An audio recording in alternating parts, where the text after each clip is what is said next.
The giant iceberg known as A-68 that was produced in the Antarctic last week continues to drift seaward. All the latest satellite images indicate the gap between the 6,000 square km block and the floating Larsen sea ice shelf from which it calved is widening. The particular image on this page was acquired by the DMOS-1 satellite.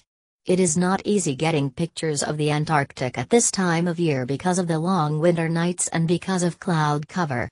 Those spacecraft that have so far spied the berg have been relying on radar or on infrared sensors to pierce these difficulties.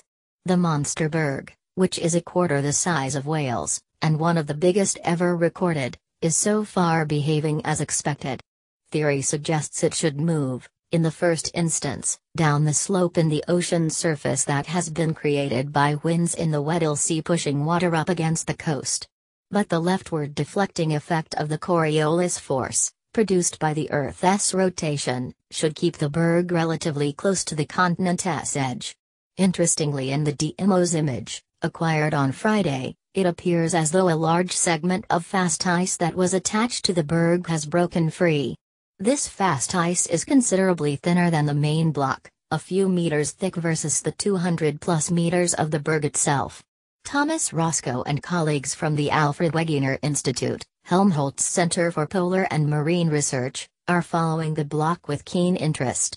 They recently published research in which they modeled the drift of icebergs through Antarctic waters, taking into account the different influences that act on small and large objects. There are essentially 4 highways that bergs travel, depending on their point of origin. A-68 should follow the highway up the eastern coast of the Antarctic Peninsula, leading from the Weddell Sea towards the Atlantic. It will most likely follow a northeasterly course, heading roughly for South Georgia and the South Sandwich Islands, Dr. Roscoe told BBC News. It will be very interesting to see whether the iceberg will move as expected, as a kind of reality check for the current models and our physical understanding. Polar research agencies are already discussing the scientific opportunities afforded by the breakaway. Scientists will want to understand what effect the calving might have on the remaining parts of the ice shelf. 10% of Larsen Sea's area was removed by the departing berg, and this loss could change the way stress is configured and managed across the shelf.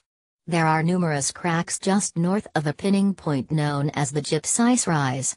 These fissures have long remained static, held in place by a band of soft, malleable ice. Researchers will want to check the departure of A-68 will not alter the status of these cracks.